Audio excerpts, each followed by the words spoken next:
दिल्ली सरकार में स्वास्थ्य मंत्री सत्येंद्र जैन 9 जून तक ईडी की हिरासत में हैं, लेकिन उनके जाने के बाद दिल्ली सरकार ने उनके पास जितने भी विभाग थे वो सारे विभाग उप मुख्यमंत्री मनीष सिसोदिया को दे दिए हैं। हमारे साथ इस वक्त बात करने के लिए मौजूद हैं दिल्ली बीजेपी के प्रवक्ता हरीश खुराना जी। सर, जितने भी विभाग थे अभी तक सत्येंद्र जैन जिनको देख रहे थे, उन सारे विभागों को दिल्ली सरकार ने मनीष सिसोदिया के पास जो है ट्रांसफ़र कर दिया है, क्या कहें? देखिए, आज खुद अरविंद केजरीवाल साहब ने प्रेस कॉन्फ्रेंस करके कहा कि बहुत जल्दी गिरफ्तारी मनीष सिसोदिया जी की भी होने वाली है। तो सवाल ये है कि अभी तो आपने जो सत्येंद्र जैन की गिरफ्तारी के बाद मनीष सिसोदिया को दे दिया, आपने इस्तीफा नहीं लिया, आपने उनको बर्खास्त नहीं किया, लेकिन आपने सारे ट्रांसफ़र कर दिए डिपार्टमेंट मनीष सिसोदिया जी को। अब आपने अंदेशा जताया उनकी गिरफ्तारी का, तो मनीष सिसोदिया जी की जो गिरफ्तारी बहुत जल्द होने वाली, जो आप खुद कह रहे हैं, उसके बाद किसको देंगे? सवाल तो ये है।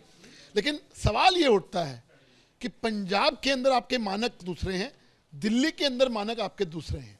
जीवेंद्र मिश्रा और राजेंद्र बंसल जो हवाला कारोबारी हैं, वो लिख के देते हैं, एफिडेविट देते हैं कि हमने हवाला के जरिए कारोबार किया, सत्येंद्र जैन की कंपनियों में, उन शेल कंपनीज में इन्वेस्ट किया और उन शेल कंपनी से 200 बीघा ज़मीन कराला के अंदर ज़मीन ली। वो सब कुछ मीडिया के अंदर आ चुका है।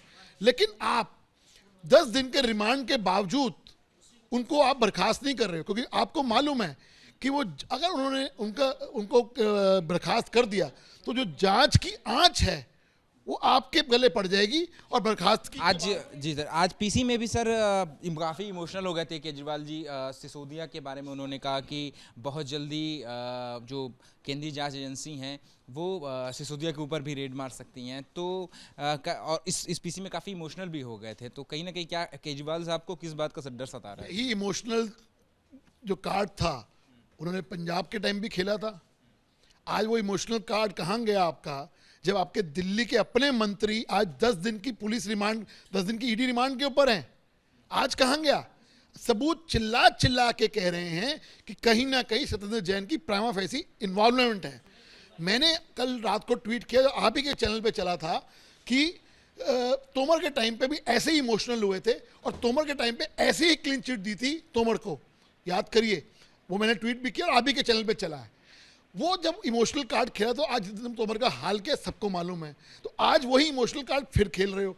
आखिर जनता को कब तक मूर्ख बनाएंगे, ये दिल्ली की जनता पूछ रही है। सवाल एक ही है, जब जीवेंद्र मिश्रा हवाला कारोबारी लिख के देते हैं, जब राजेंद्र बंसल लिख के देते हैं, जब शेल कंपनी सामने आती हैं, तो आप उनसे इस्तीफा क्यों नहीं लेते, यह दिल्ली की जनता पूछ रही है। जी, आखिरी सवाल है सर कि आगामी 23 जून को राजेंद्र नगर में चुनाव है और दिल्ली की सियासत का केंद्र जो है एक तरीके से वो बन गया है। आम आदमी पार्टी ने हफ्ते भर पहले ही अपनी उम्मीदवार बता दिया है, लेकिन अभी तक बीजेपी की तरफ से कोई उम्मीदवार जो है वो नहीं अनाउंस किया गया है। क्या स्ट्रेटजी? देखिए, हम कम से कम ऐसे उम्मीदवार घोषित नहीं करेंगे जो करावल नगर से हार के यहाँ पे अपनी किस्मत आजमाने आ गए हों। हमारे यहाँ एक लोकतांत्रिक प्रक्रिया है। लोकतांत्रिक प्रक्रिया के तहत 15 लोगों ने आवेदन किया, उसमें से सबके आवेदन का इंटरव्यू हो चुका है। उसके बाद वो लिस्ट केंद्रीय कार्यालय जा चुकी है। आज या कल के अंदर केंद्रीय कार्यालय से वहाँ से बुलावा आके प्रदेश अध्यक्ष जी और संगठन महामंत्री के साथ बैठ के फाइनल हो जाएगा। सवाल ये है कि हमारे यहाँ तो लोकतांत्रिक प्रक्रिया है, लेकिन आपके यहाँ किसी कार्यकर्ता से आपने पूछा कि करावल नगर से हारे हुए उम्मीदवार को आप लड़ाएंगे?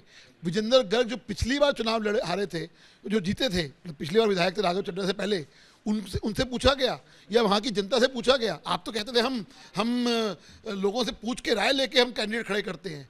सवाल तो ये है कि ऊपर से आपने भेजा हुआ कैंडिडेट जो एक हारा हुआ उम्मीदवार है, उसके बारे में मैं ज़्यादा चर्चा नहीं करना चाहता, लेकिन हमारे उम्मीदवार बहुत जल्दी घोषित होने वाला है।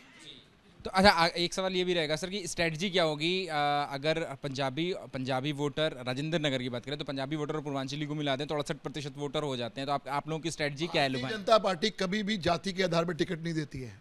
Only one criteria, that is winnability.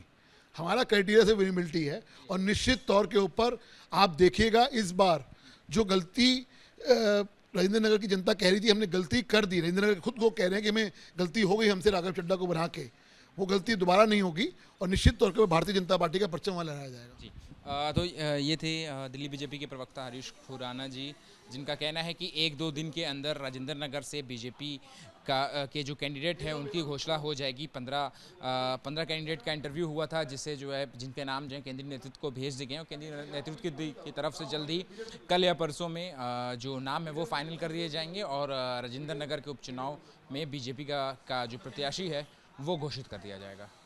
अपने सहयोगी राजेश कुमार के साथ अहमद बिलाल, एबीपी न्यूज़, दिल्ली।